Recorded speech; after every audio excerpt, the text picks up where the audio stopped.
Good morning, Tallahassee. It's time to wake up Warchant on 97.9 ESPN Radio. Here's Warchant.com's Aslan Hajavandi and Corey Clark. Welcome on in, folks. It's Wake Up Warchant, Monday edition of the program, brought to you by For the Table Hospitality, and there are 3 great locations over in the Collegetown District, Madison Social, Township, and Central. I'm Aslan alongside Corey Clark.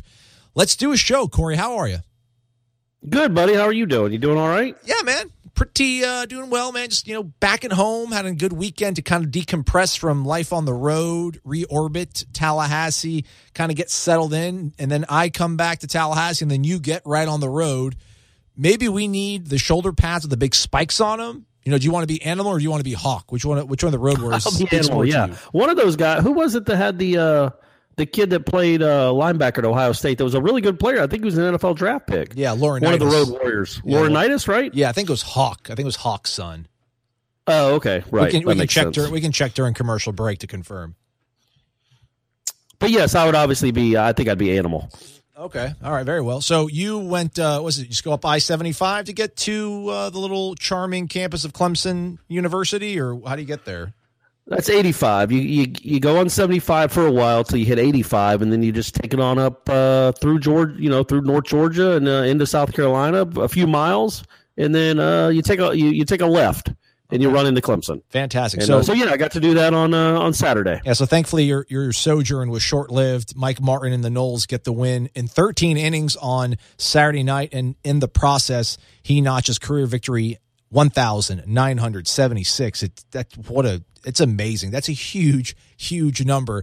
Walk us through it, Corey. You were there. It looked a little bit bleak there for a minute, but ultimately they pull it out. And again, a huge moment for not only Mike Martin, but the entire program.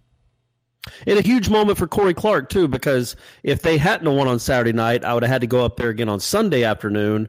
And instead, I got to go to the Braves game with my son. I got to go to SunTrust Park for the first time, and he got on the video board. No, it was really cool. Yeah, it was awesome. It was awesome.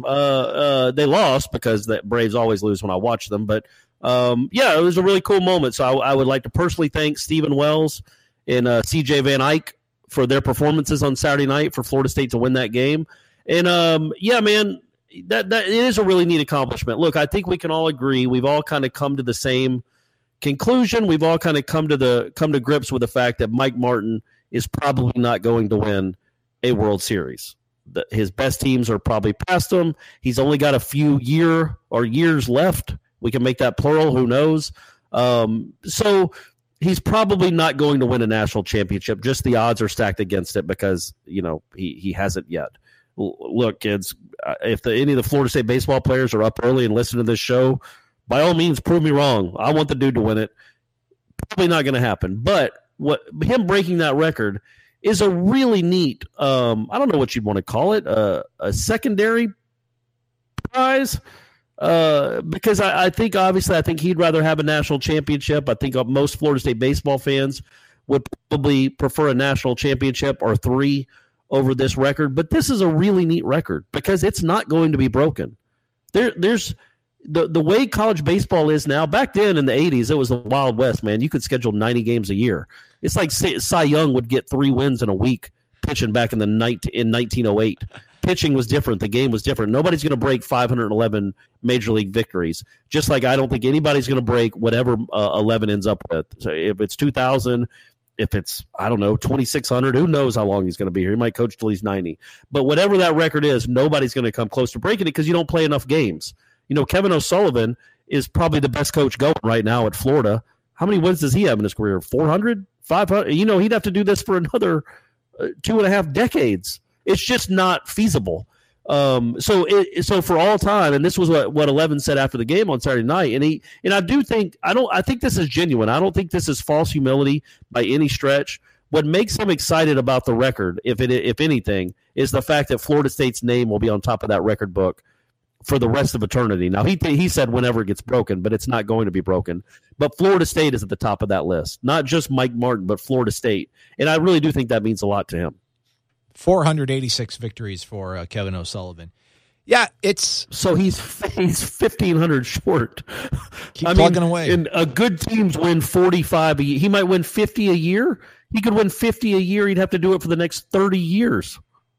It is an unbelievable number that just will not be broken.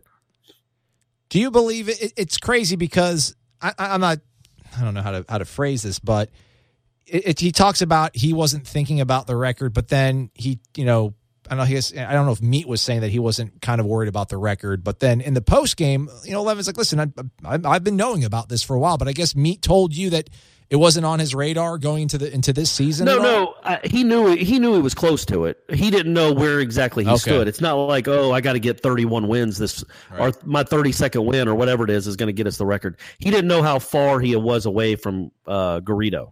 He knew it was well within striking distance, and it was probably supposed to happen this year, but he didn't know exactly where he was. That's what Meat was saying, because Levin's known about it. He's talked about it openly for like a year or two now, about being close to the record, and you're darn right it would mean something. It wasn't something that he was like scratching out wins. Okay, now we got 28 to go, 27 to go, something like that. It's just it's an amazing record for this guy. And, ultimately what's going to happen in June, I don't know if that's going to, cement his legacy or not, but I just don't know. Can we just enjoy this? I mean, I was super happy when it happened, especially the way he reacted. It was so yeoman-like. It was like this was win number 521 or 21. He got up, shook some hands, and then that was that. I mean, I don't know, do Florida State fans, do they really, I know that the baseball fans that go to Hauser Stadium and have season tickets really appreciate him, but how can you get across to people who only care about rings and all that kind of stuff, just how awesome this is and then how, I don't know, just how unique this guy is? Yeah, I mean, look, that's always going to be, the hiccup, the asterisk, talked about it last week. That's on the resume. It's not on the resume. And that's always a bone of contention, and it's a bone of frustration for Florida State fans, and rightfully so, because the goal every year when you're at a program like Florida State is to win a national championship because you're good enough. And it just, for this reason, that reason, it hasn't happened. But I think there's and I think that's fair to be upset by the lack of a championship. But I don't think that should. I don't know. Tarnish the legacy. It certainly doesn't tarnish the legacy. Maybe slightly takes a little of the luster off, but the legacy is still intact because, again, that's a number that will never be duplicated.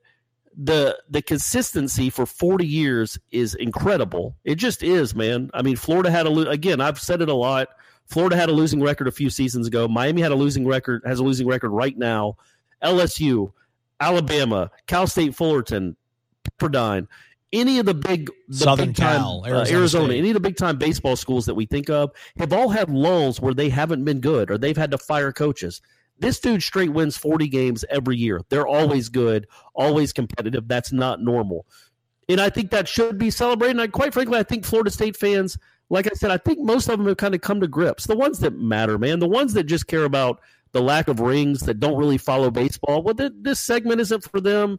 In this program, this record isn't for them because they can't appreciate it because they're those types of people. And what I mean by that is just people that only concentrate on the one thing. Like I was talking about last week about LeBron, the people that say, like, if he gets to the conference finals this year and they will get waxed by whoever they play because the Cavs aren't very good, the Rockets or the Warriors will beat them pretty soundly. People will be like, oh, LeBron's 3-5 in the NBA finals, not appreciating the fact that he's been to 8 straight finals. So the people that get caught up on just the rings, they can't appreciate the journey of how good you have to be that sustained for that long to put up 40 wins a year. It just is a remarkable sign of consistency with some bad luck. But again, it's a long, rambling answer to your question. No, I do think Florida State fans, especially when it's over, when whoever comes in and replaces him, and we're 3-5 years removed from Mike Martin's tenure, will really appreciate what he did because it was remarkable. And like I wrote after the game on Saturday night, man, there is nobody that loves Florida State University more than Mike Martin. That I promise you. What about Odell? What about Odell, Corey? Come on. I don't think Odell knew that this volleyball team was in the national championships. Let me put it that way. Right. I don't think Odell, maybe Odell can, maybe he can. I don't know that he can name 4 players on the men's basketball team. Mike Martin cares about the other sports at Florida State a lot. And I mentioned that in the column, too, that he asked us literally after the game, 3 minutes into his post game, after setting the all-time wins record, he was asking about the FSU sand volleyball team and if they had won their game that day, match that day, so they would be playing for the national championship, which they lost, sadly, on Sunday. By the way, real quick, so it's a double elimination tournament the first 2 days, but then the final day when it's the championship round, it's just single elimination. Yeah. So Florida State beat UCLA in the double elimination portion. UCLA had to go to the losers bracket, fight their way back, and then Florida State won again on Saturday. So they went 3-0, got to the championship round without a loss. UCLA got to the championship round with a loss, and all of a sudden it's just one match, winner take all. Anyway, I know people probably don't tune in for this for our sand volleyball opinions. Beach volleyball. Beach volleyball. I call it sand volleyball because they're not on a beach when they play at Florida State. Right. That's sand. You're right. But they're not on. They're not at St. George Island. So I call it sand volleyball. But anyway, so that's dumb. Man, fix that. If it's double elimination tournament, it's a double elimination tournament. UCLA should have to beat them twice. But Mike Martin asked about the team after the game, after he just set that record. He knew they were in the national championships and they were close to winning one. He cares about the university, and I think that's just really, really commendable. He's never pushed for a ton of money. And another thing real quick, I was at Clemson on Saturday night. Their baseball stadium is 5 times as nice as Dick Howser Stadium. It is unbelievable how much nicer Clemson's baseball stadium is than Hauser's. It makes 0 sense. And yet Mike Martin still finds a way to win with the lack of facilities. Yeah, they have seats in the outfield. That's kind of cool. It's awesome, man. They have a smokehouse, restaurant out in right field. They have a really cool baseball players only facility down the first base line, which also serves as suites during the game. It's just a really neat park. It's now Mike Martin's. Him and Jameis. Yeah. Him and Jameis. Yeah, that's right. And Jameis's. They lost. They did lose on Sunday, but yeah, Mike Martin set the record there, which was kind of anticlimactic, man, that he had to do it on the road. But it was also kind of cool the way they did it in 13 innings in a game they really needed to win. And I think more than anything, quite honestly, he was happy with that he broke the record just because it was over with. But he knew his team really needed that win. Yeah. No matter what happens later today in the finale, because they split the first two, that was a big win for them to get a road win over a high RPI team. And he knows they needed that. And that's how concerned he is with this team in this season. That's what he talked about mainly in the postgame, is how big a win that was for this team, not for his record. Mike Martin's got the record.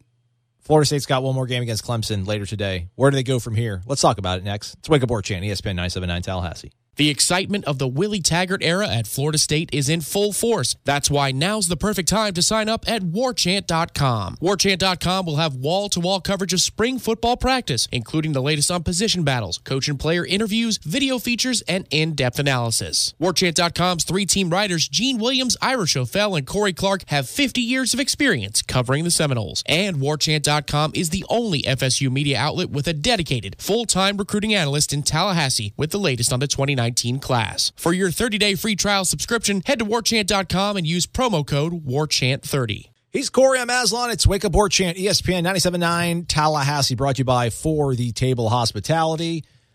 It was Road Warrior Hawk as Laurinaitis' father. So got that wrong. There you go, man. That's good. I had the right guy pictured in my head. I knew which one it was. It was the guy that's got the mohawk, not the bald-headed guy. But I had the names confused, so I don't still get no points for that. Road Warrior Animal is Laurinaitis' father. I like that you're you're the host and the researcher on the show. Yeah, we got to get an intern. You wear multiple hats. Yeah, try, produce, do a little producing, all this sort of. Yeah, we need to get an intern here so they can control that sort of stuff, keep us on time. Just because I'm terrible at math, we try to keep everything in an 11-minute segment, but then we kind of go over. And then I got to be we got to go light on this, but how light? So. Yeah, one of these days, anybody wants to become an intern, aslan@warchant.com. Shoot me an email. We'll run you through run you up and down the flagpole, see if you can cut muster out here. It's tough. It's a dog-eat-dog game here in the radio business, right, Corey? You know how it is, Sea-Dog. Oh, man, it's crazy. It is crazy. Thank God we're the top dog. Yeah. At least in the 6 to 7 a.m. hour in Tallahassee. Blowing it out in the RSL ratings. Oh, yeah, for sure. I can say that. Especially for sports talk. Oh, yeah. We are the number one sports talk show in Tallahassee from 6 to 7 a.m. On FM, the Kings of 6 a.m. sports talk radio on the FM side of the dial in Tallahassee, Florida. weekdays. Folks, you ain't going to listen to anybody better during this time slot talking about sports most of the time. You're just not. We are the kings. We run this time slot. Darn right. All right, let's put Mike Martin on the sofa and let's break him down psychologically here, Corey. You ready? Oh, good. Okay. Yeah, I figure this is a big deal, and there's not a lot of football out there right now. I'd be grasping for straws, and I don't want to grasp for straws right now. So obviously, there's a contingent of fans that are going to focus on the shortcomings and not all the greatness that Mike Martin has, poured his heart and soul into at Florida State. Again, I don't even think I grasp it myself, just the consistency, because say he leaves, he gets 2,000 wins in 18, 19, and then leaves. Or actually, no, the baseball season is all in 1 year, thankfully. It's not a hyphenated year. I hate hyphenated seasons, by the way, Corey. I do too. I basketball, 100% agree with you. Can't stand it. And now what they're doing with the bowl games is nonsense, too. This was the 2017 championship, but it was the 2018 college football national championship game, although Alabama is the 2017 champion. And they've always done that. Like, it was the 2000 Sugar Bowl that determined the 1999 national. And I know it technically took place in 2000, January 1st, but still, I don't like that. It's confusing when you say, oh, yeah, I was at the 2000 Sugar Bowl when Florida State played Virginia Tech. And people are like, no, that was the 99 game. It's like, well, no, it was the 99 season, but it was the 2000 game. Yeah, they've always done that. I've never been a big fan of it. I feel like they could say that this was the 2017 college football national championship game played in 2018. I just don't understand why they have to also tag it as 2018. Anyhow, neither here nor there. So Mike Martin will say goes 2 more seasons, if 1 more season or whatever. And then, let's say they don't go with meat. Let's say that his son, Mike Martin Jr., doesn't get the job. They go somewhere else. And then within 3 years of that happening, Florida State misses a regional. Like, what would go wrong? Because for all the times he's come up short, we've seen so many different things can go wrong for him when he gets to Omaha. But between February and May, nothing has ever gone disastrously for him. Not even disastrously, but nothing's ever really gone bad. Last season could maybe be considered bad, but they ultimately rallied. It was the closest. Last season was the closest he's had to one of those seasons. And they still made it to Omaha, and they won a game when they're out there. So my thing is, I don't know how much there's obviously we take him so much for granted, because we feel the grass is greener, that this program can do better. Like, what would go wrong? Like, what is he able to do? What is he? Because people say he doesn't recruit. So, like, what has he been able to do, had his finger on, that has allowed this thing to keep going pretty smoothly for 39 years? 39 years, man. 39. I think it's remarkable. I mean, literally, Jimmy Carter was president when he took over, right? Jimmy Carter still had a year left in office. Yep. He was the campaign, Carter Reagan. I mean, I don't know. Maybe the first space shuttle had just launched. I mean, it's crazy how long ago that was.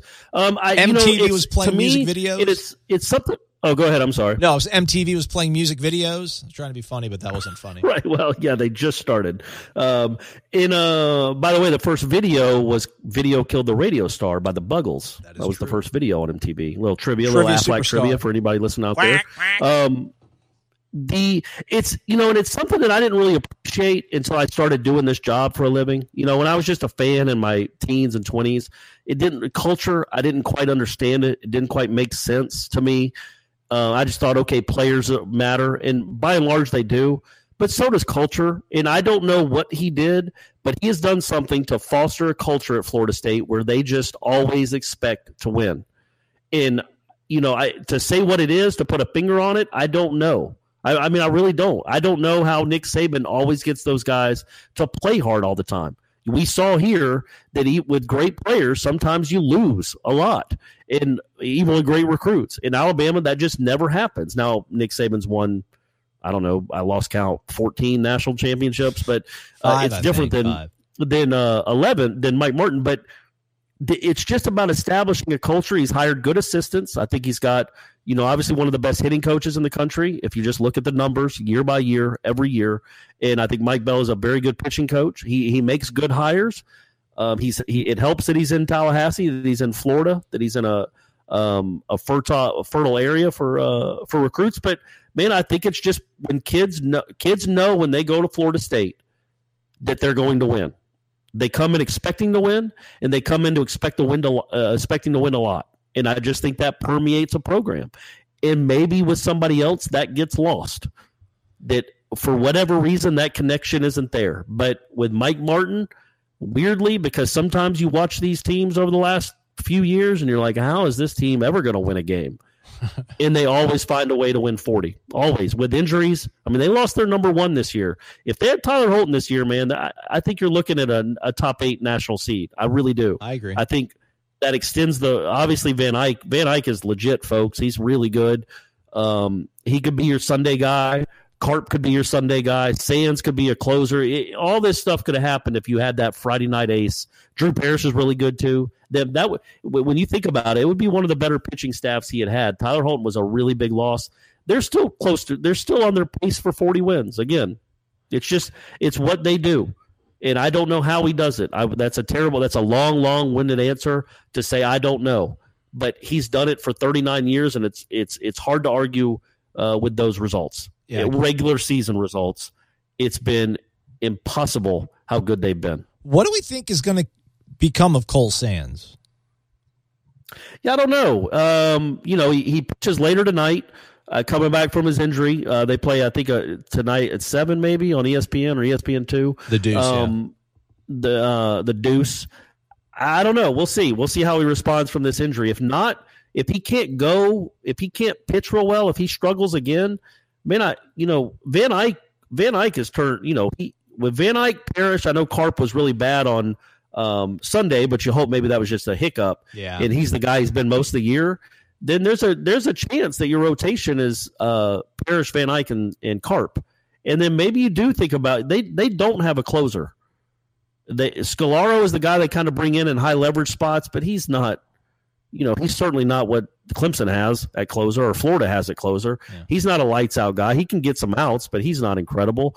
And maybe Cole Sands in that role could be looked at. But then again, Cole Sands gives up like 3 runs every first inning. So maybe that's not what you want either. I don't know what happens to him if he struggles tonight. Tonight would be a big spot for him. I assume he stays in the rotation, but he'll have a short hook.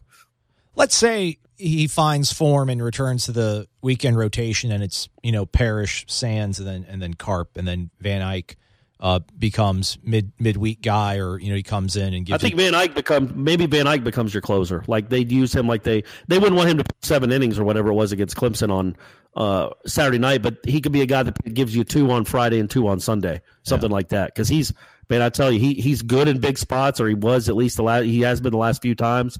And he's got a little something. He's got a little edge to him. Yeah, he's got a little vinegar in him. I like him. He's got a little cockiness, and he's got some great stuff, like filthy stuff. So he's probably, I think he's probably their most talented pitcher. It's healthy, and he's got some edge to him too. So he's a guy that I think they're going to want to try to ride a lot down the stretch. How short do you make that bullpen then? So let's say again the weekend rotation is Parrish, Sands, and Carp, and then you have Van Eyck, you have Scalaro. Who else can they go to? I mean, this is the time. I don't know. I mean, Connor Grady. They don't pitch Kobe Johnson much at all anymore. They don't pitch Ahern much. I mean, I don't know. Austin Pollock hasn't really found footing here. Yeah, I don't know. Yeah, maybe Pollock would be excel kind of in that role. I don't know. I think a big loss might have been a bigger loss than we thought was Haney. Haney was a kind of dependable right arm guy that could get you an inning. A couple innings a weekend. They don't have him. I mean, the bullpen's kind of short right now because they don't trust many of these guys. So I don't know. I'm telling you, it's really weird how one kid makes a difference. But Tyler Holton would have just extended the whole staff. You got a guy that goes 7 innings on a Friday night, and that extends the whole staff. And it's just you looking back on it, it really, really hurt. Obviously. So one thing I want to touch on before we go to break, back to 11 and the record that he got. Every sport has its own unique challenges in terms of keeping a team together and keeping this thing rolling. Since we don't talk about it as much, where does baseball rank in terms of, because not only do you have to worry about guys, hitting their, running out of time on their clock, but in terms of the major league draft, and then the fact that a lot of these kids aren't even going to ever show up on your campus. Like, again, the fact that he's able to keep this thing going because they are Florida State. They insist on recruiting, elite, talented players, obviously, to keep this thing going. But so many times these guys never even make it on campus. So I feel like there's so many more things that can go wrong for you as a coaching staff in recruiting kids when you're in college baseball. But again, I mean, I just don't know. I mean, I guess it's maybe a rhetorical question more than anything, but the fact that that's never prevented them from fielding a team that's won 40 games and made to the postseason. Crazy. Yeah, no. It's just I don't know what other adjectives to use. It's been an incredible accomplishment for him. And going back to the question you asked in the first segment, again, I think most Florida State fans, and again, you play to win championships. That's why you play. As well, Herm Edwards said, you play to win the game. But Mike Martin, plays to win championships. That's what people come to Florida State to do. That's what he coaches to do when he's on the field. I mean, obviously he wants to make them men and all that stuff too, and teach them how to play the right way. But he wants to win championships, and he hasn't won that big one. And I do think though that record, man, is such a cool accomplishment that it makes it's not hollow to me. Do you know what I mean? Like I think some people might think, oh, this is a hollow record because he doesn't have a title. It's not. It's a really, really awesome record to have. It would be made better with a championship or two. Mike Martin would probably be the first person to tell you that. That's the thing that's missing. And that's the thing that's frustrating, that you were so good for so long and yet you still couldn't find a way to win one of them. But man, that's what a nice – secondary is not the word, and I keep saying it because I'm really dumb, and I have a very limited vocabulary. So secondary is the word that keeps coming to mind, but it's something else that I'm thinking of. Maybe I'll think of it during the break. But it's a nice consolation. No, there you go. You don't want to say. I was thinking, but you don't want to say consolation is what losers get. And no, I'm saying for fans, right? Not for him, for fans. How about redeeming? It's a redeeming record, man. I really think it is. For him not being able to make it and actually win you. I mean, not everybody's winning national championships in baseball. You don't have the guys that are winning it, but you have the guy who's won the most games ever. That's like a redeeming record to me for him and his reputation. Yeah, and it does guarantee in the sense that his name will live on. His name will be in the record books forever. It won't probably be by a national championship team, which is unfortunate and frustrating and a bummer. More than anything, it's a bummer because you'd like for him to have one. He deserves one. He's had too many good teams not to win one. And, some of it's not much of it is his fault, but I'm sure when he's gone to Omaha, he made some decisions that he regrets. But most of it's on the players that just didn't get it done when they were out there. That's just how baseball is. The manager can only do so much. And certainly he made bad decisions in Omaha. He probably made a lot of good decisions, too, that just didn't work out because that's baseball. What are you going to do? But it is a really redeeming record, and it's something that, again, Florida State fans should be really proud of. Their program has the all-time winningest coach, and that's never going away. And they will win championships somewhere along the line, people. Whoever takes over, someday Florida State will hoist a championship or two. Just the law of averages. It will happen. And when that happens, you will also have the guy that won more games than anybody else. And that's a really neat thing. And again, he's a good person. He is a great Seminole, and he loves that university. And he's somebody that even if you're not happy with every decision he makes, even if you're upset that he never won that title, even if you think it's time for him to go, all those things are reasonable. He's still somebody you should be incredibly proud of if you're a Florida State fan because he's such a great ambassador to the university, and man, does he love it so much. He just loves it. He loves it more than anybody listening to this show. He just loves his university, and it's really neat that he got that record for it. Do you think there's any time that he would sit down with you and talk about each College World Series appearance and just his memories from each one of those? My whole thing is, if you're him, and how many times has he been to Omaha now as the head coach? 18? 16? Is that 18? right? They've been 22 overall. I think, it's like 16 or 18, something like that. I think they've been 22, right? Yes. Or maybe more than that. No, 22. Like 22. My thing is, at what point, because, I'm thinking about the Derby, right? Kentucky Derby. I'm betting on a horse, and there's so many different little things I'm thinking about. I'm like, oh, maybe you try to see a sign in something, right? Like the universe is trying to tell you something to do. So imagine like Mike Martin chasing, as he even called himself last year, his Moby Dick, this national title. Like I wonder at what point has he ever deviated from my first instinct right now is to bunt. But I'm not going to do what my first instinct says because I trusted it the first 11 times. Or was it the first 8 times he was there? Or was it the first 6 times? Or does he just think to himself, damn it, I've done this for so long. I know this game. I know this game more than everybody in this stadium combined. I'm going to keep doing what I'm doing. And like how tormenting that can be. Because for all the good, again, this is a fantastic record, and I'm not glossing over it. But I just wonder how much of just him... Will he be able to reconcile everything when it's all said and done? And how has he battled the internal demons when he's got out there? Yeah, I mean, that's a question that I think he would answer maybe after he's retired. Yeah, for sure. I'm not trying to say ask him tomorrow. And the thing about him is that he really has changed the way he manages. And I think if he was honest maybe with himself, I think the one thing that he might take back of how he managed his teams, and he might not think this, I think this, the biggest mistake I think he used to make, and Jeff Cameron talks about it a lot, is in the 90s he played small ball way too much. When back before they deadened the bats, he had really good hitters, and he was asking them to bunt way too much. He was giving away outs in a game where it was hard to make outs. He gave away too many outs, and he gave away too many outs in Omaha with bunts, playing for 1 run instead of 5. I think that would be, if he had one do-over, maybe that would be it. Other than that, man, every game comes down to a couple of decisions here or there. Sometimes they work out, sometimes they don't. He shouldn't have pitched Mike McGee against TCU in 2010 because that guy had lost it at the end of the year. His slider was just floating up there like a butterfly. But he didn't have anybody else to pitch either because Jeff Parker had blown out his elbow. I mean, that's another thing. Jeff Parker is cruising in that game in relief, and in the 7th inning has to walk off the mound because he blows out his elbow. They win that game easily if Jeff Parker stays healthy, but he didn't. And then they had to go to their bullpen. I mean, just things like that happen. But I do think I would like to ask him, maybe a decision here or there. I don't know if I'd go through every World Series, but maybe a decision here or there that really sticks out as something he'll always remember and regret.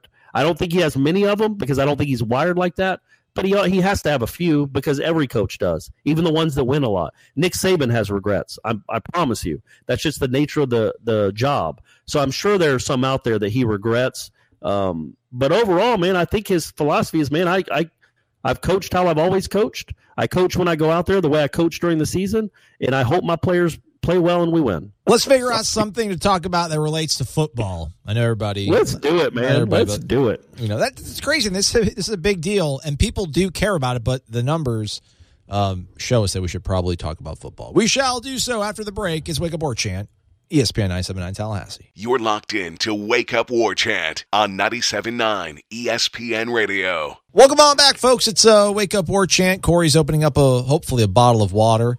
I'm sipping on water. By the way, those fancy, expensive cups? I'm not going to say the brand, but it's like a Snowman brand or whatever. Show is brought to you by For the Table Hospitality, by the way. They gave away, that was the media gift at the national title game, Corey. They gave us these fancy, $80 tumblers. Never used it until yesterday. There's ice still. The ice is still in it, man, and it's cold. My teeth are very sensitive, and drinking the water makes my teeth hurt. And this was in the car in the 90-degree heat. I'm very impressed by it. I don't know what kind of sorcery they did. Is it made by NASA? That's pretty impressive. It's made in America, though, man. That's all I know. That's all that matters, man. It's made in America. Dang, Skippy.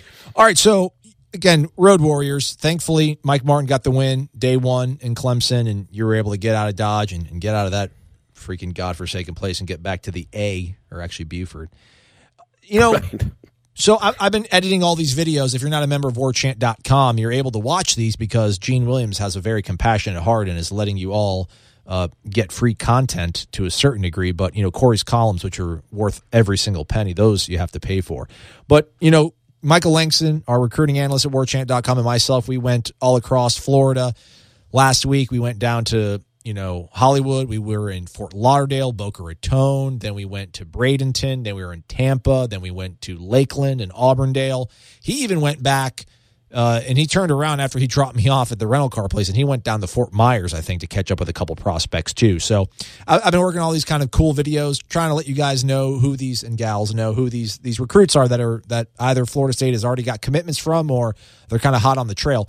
And the one sort of the tie that binds all these guys, Corey, is that, they're not talking about the music, but they're talking about just how they can relate to Willie Taggart. And I don't know if you saw the video with Akeem Dent. I'm sure you didn't, because you never watch my material because you think it's not good enough because you're such a snob. But you need to watch some of the stuff. Well, I only have so many hours in the day, or minutes in the day, really, and I just can't. Yeah. I can't waste it on subpar video. That's not true, people. Aslan does a very good job on these videos, and if you're not a member of Warchant, well, then what are you doing with your life? Yeah, checks in the mail there, Corey. But one of the guys, Akeem Dent, who is the number one cornerback in the state of Florida, maybe even the number one cornerback in the nation. I think he's number 2 according to Rivals.com.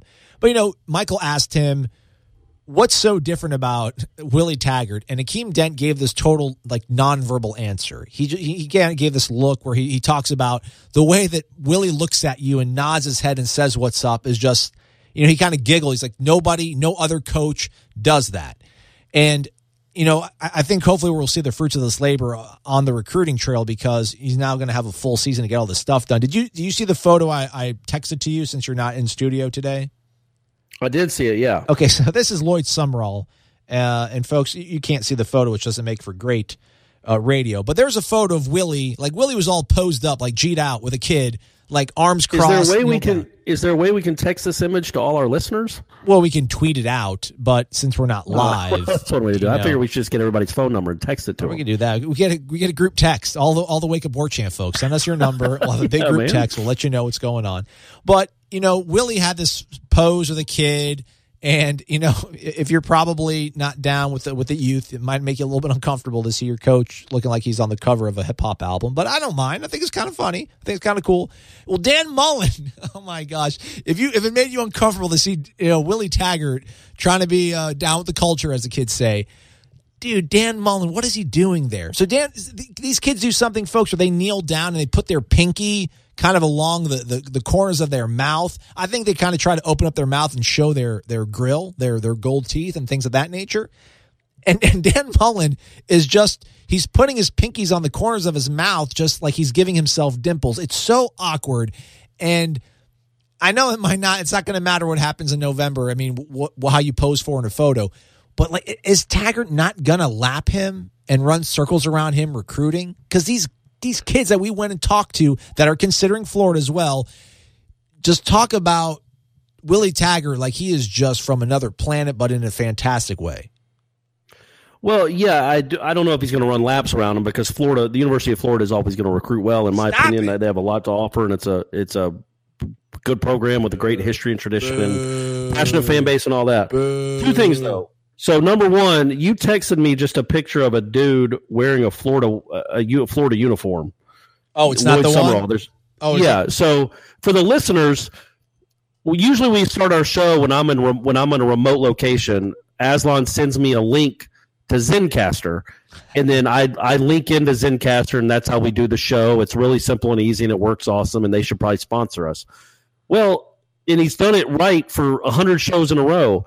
But today he sent me a link to LA Woman by the Doors on YouTube.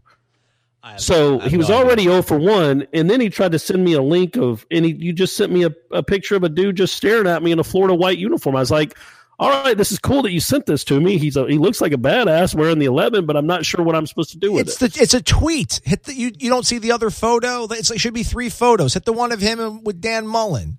I'm going to send you the screenshot then. I'm going to screenshot the photo and send it to you right now. Oh, I got it. Yeah. So the picture that just showed up was the picture of just him staring at me. Oh, boy. Yeah, I see what you're talking about. Yeah, come on. Man. Yeah, so you have to imagine, for many reasons. Number one, because Willie Taggart is just a cool guy.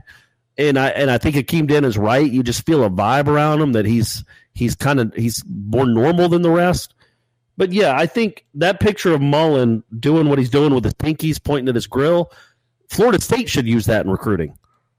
They should pull a Tim Brewster and use other people's materials for themselves. I would think that's exactly what Florida State will do. And I do think it's not so much running laps around Dan Mullen. Mark Richt's 64 years old. You could say the same thing about him. He's not trying to be cool, though. Mark Richt's not trying to be cool. True. Mullen's a little comes off as a little bit of a dork right there. Fine, but I think Willie Taggart's just going to out recruit almost anyone in general. I've said that. I think Willie Taggart at a place like a guy like Willie Taggart at a place like Florida State should hit home run after home run after home run, and I really genuinely do. And I know I have a chance of, cold takes exposed.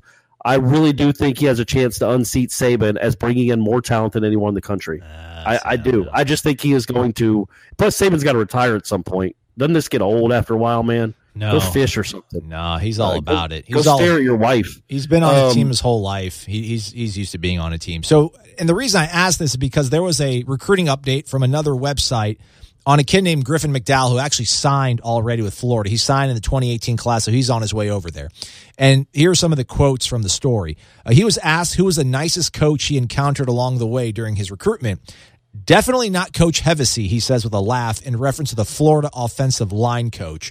Now, he yells a lot, and he says that's what the coaches should be like at a big SEC school. That's how I always thought it would be like, is what this guy said. His father, this kid's father, says that John Hevesy is not somebody you would want to be friends with. Okay, it's so bizarre, the absolute, juxtaposition between these two guys. He goes on and talks about the fact that they're recruiting him as a center. He's in the office. Coach Hevesy asks him to snap the ball, and he's like, oh, crap, okay. So I'm like, snapping, I can do this. I've snapped great. Well, he snaps it, and the ball rolls on the ground. He gives me a look. McDowell's mother laughs and shares Hevesy's actual reaction, which won't make it into print. Hevesy says, you've got to snap it fast, and he just flung it at my ankle. I mean, this is the guy that, this is who I thought Jimbo Fisher was, this hardcore, him and Rick Trickett, and that's the way you need to coach football players, but we obviously saw that didn't work.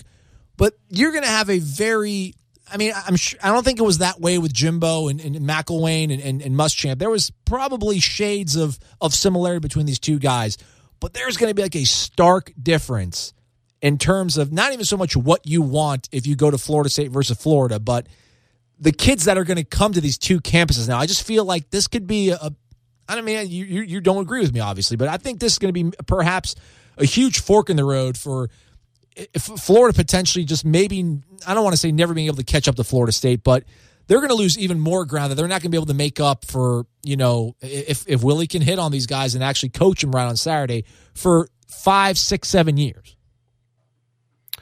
Again, we'll see. I think Mullen is a good coach. I think he's proved that where he was before, and now he's at a better school with better resources and better, a much better recruiting area. I think Jimbo's right, man. I think in the state of Florida, there's enough for everyone. If you know what you're doing, if you're competent, and Jimbo said that many times. Not that people were incompetent beforehand, but he said that many times that's what. In Florida, it doesn't take hard to get good quick because of all the talent, and I just think there's so much to go around. They all can be well. They can all be good. I think there's a chance that all three of the schools in state will be good. I don't see even as much as I talk up Taggart and his recruiting and what he's going to do to this roster. I don't think it'll be miles ahead of Florida, just because I think Florida is going to always bring in players too. That said, I know who I'd want to go play for, and it's not close. It's just not. The thing you read, that's an offensive line. That's an offensive line coach, and offensive linemen know they're going to be coached a certain way. But man, I think the bigger discrepancy or the bigger gap is between the head coaches at all three. I just think Willie Taggart is going to be a guy that speaks to these guys I don't foresee. Let me put it this way: I don't foresee Willie Taggart losing a ton of recruiting battles to Dan Mullen. That does not mean that he won't lose games to Dan Mullen. I think you can still lose recruiting battles in the state of Florida to the other guy and still get good enough players to win. And so Florida could do that. But I think when they go head to head, man, I don't foresee if Florida State really wants a guy, if Willie Taggart really wants a guy, and Dan Mullen really wants a guy, I don't foresee most of them going to Dan Mullen. Because why would you? Whatever. Corey's a mole. He's a Florida fan deep down inside. We'll wrap up the program right after this. Is Wake Up Warchant, ESPN 97.9 Tallahassee. You're locked in to Wake Up Warchant on 97.9 ESPN Radio. Final segment on this Monday edition of Wake Up Warchant. I'm Aslan. He is Corey Clark. Corey, do you want to talk about the NHL playoffs, NBA playoffs, or the Buford Little League playoffs? You know what I'd like to talk about? Let's go Bolts, though, right? Did they win their series or something? Yeah, the Lightning? Tom Lang's going to be walking on sunshine over here, man. So they're into the conference finals? Correct. They await the winner of the Capitals and the Penguins, Washington and Pittsburgh. Washington has a 3-2 series lead. They'll play Game 6 later tonight in Pittsburgh. Ooh, a lot of pressure. I know like 3 of the people that work for Florida State Sports Information are huge Pittsburgh fans, however that happened. Yeah. But Tim Littefeld is one of them, so I know he'll be really – I also asked him this, though. If you're a Penguins fan, are you even really nervous? Like, who cares? Oh, you didn't win again 3 years in a row. Because they won it the last 2 years. The only reason I know that is because of him. And wouldn't it be great to be a fan of a team? Where like they're playing for the 3rd year in a row, and you're like, hey, man, if they win this, that's awesome. If not, oh, well. I jumped on the bandwagon when I was a little kid for the Penguins when they had Mario Lemieux, so I am a fan. But hockey lost me after they had like their 3rd work stoppage in like an 8-year span or whatever. But the thing is with them and the Capitals have never beat them in the playoffs. They've ended the Capitals' year something like 7 or 8 times in the playoffs. They've been down 3-1. They've been down 2 games and none. All sorts of leads other than a 3-0 lead. The Capitals have had on the Penguins, and they've always squandered them. So it's one of those things where, you can't get really too nervous if you're a Penguins fan because you own them. Sort of the way the Florida State owns Miami or owned Miami even for a while. Even if you lose, who cares? Oh, well, we'll get you won 2 in a row. And I remember Tim said something like, man, I can't stand the Capitals. Yeah. And I'm like, how is that even possible? Don't you beat them every year? And he goes, yeah, every year but one. And I'm like, well, that's like the U.S. Army not standing Grenada. Like you dominate them when you fought. That's probably too early before your time. No, I know Grenada. I know Grenada. Invaded Grenada or whatever the heck happened when I was in elementary school. Why would they're like a flea on your shoe? Who cares about the Capitals? How could you have any animosity towards a team that you always dominate and humiliate and cause so much pain? Fans are weird. It's not quite Florida State, Miami, but it's not too far off. I mean, you always want to win. It's like Alabama fans. I used to wonder, I'm like, how can you get too upset when you lose a game, Alabama? Like when you lost to Clemson in the national title game the other year ago, how upset can you really be? You lost by 1 play, and you won the year before, and guess what? You'll probably win the next year, which they ended up doing. But yeah, man, you care about it. It's the way you guys talk about in headlines. You can sit here and say Florida State's going to go 9-3 this season or 8-4, but then when it happens, when they go for it on 4th and 3, instead of kicking a field goal or instead of punting and they get stuffed and it happens in real time, you get pissed off. Yes, I mean, you can brace for it and talk about, it's not a big deal. But come on, man, you play to win the game, just like Abraham Lincoln said. So, I mean, those are the things that, That's right. That was wasn't that the last line of the Gettysburg Address? Pretty much, I think so. It was close, right? Yeah. 407 years ago is how it started, I think. Oh, that might have been the Emancipation Proclamation. Oh, boy. Anyway, again, I'm from Georgia Public Schools, people. You're lucky I even know who Abraham Lincoln is. Stop it. You're a Hope Scholar, man. You are. You are. Sure was. You are. I was a Hope Scholar for a couple of semesters until I lost it. Really? I was a Florida Merit Scholar. I kept it I think I was the only friend. All my friends, they all had it, and I was the only one who kept it my entire time at Florida State. I think I might have been. Oh, mine went quick. I kept it for I kept it for most of my freshman year, and then my friends. I couldn't hang around my friends and keep it. Yeah. So I decided to just keep hanging around my friends. Good for you. Good for you. Go play the lotto, folks. Keep funding that. All right, man. That's all I got. What happened with Brady though? The season's over, so we're gonna do travel ball with him. Like, what are we doing? Is he he's on the All-Star team, so they got 4 or 5 tournaments coming up, and apparently every June weekend is going to be watching a bunch of 9-year-old baseball, which is kind of cool to see your kid play, but a little more. But I don't know if I can deal with that much 9-year-old baseball. But yeah, so they played probably their best game of the year in the first round of their playoffs. It's an 8-team league. And they were the 5 seed, the other team was the 4 seed. They had a 2-1 lead last inning. Brady had his best hit of the year against the best pitcher in the league. He hit a rocket up the middle that scored the go-ahead run. So Brady's team was up 2-1. He had just the inning before thrown out a kid. He was playing catcher. He threw out a kid at second, which never happens in that league. Yeah. He had a really good game. Their shortstop on Brady's team made it like an SB play. I mean, it was a crazy play the shortstop for Brady's team made. The best play I've ever seen a 10-year-old make.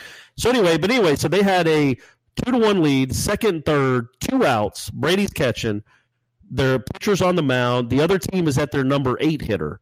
And if you're batting 8th in 9-year-old baseball, you're probably not the best hitter in the team, obviously. You got some work to do. You haven't had a great year if you're batting 8th on a 9-year-old, 10-year-old baseball team. And this kid with 2 strikes, 2 outs, runners on second, third, hits a little bloop right over our chubby first baseman's head, who's a very good first baseman, by the way. I know Yeshi's probably talking about his body mass index. Come on, man. Sorry, but he didn't move real quick, but he's an awesome first baseman. Anyway, he couldn't have thrown it any better. Right over Yeshi's head.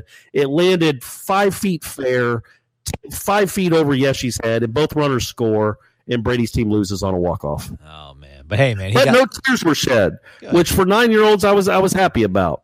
So, yeah, it was a good season. It was a fun season, and hopefully he'll have fun playing All-Stars, and I won't be that dad. But I'm pretty sure I'm going to be that dad. No, you won't. You'll be fine. Big-time players make big-time plays in big-time games. That's and they have big-time parents. There you go. Exactly. All right, that's it for us today. We'll be back tomorrow. We'll make it a better show, I promise. He's Corey Maslon. Have a great one, folks. The Sod Cemetery, Osceola and Renegade, and of course, the War Chant. These are great traditions known to all Seminole fans. If you are a card-carrying, garnet and gold-wearing Nole, don't you deserve a site that is truly dedicated to covering FSU sports? Warchant.com's staff has over 50 years of experience covering the Seminoles. Warchant.com is the only FSU outlet with a full-time recruiting analyst in Tallahassee. Plus, it's the only site with a full-time videographer and a daily podcast, 100% dedicated to FSU sports.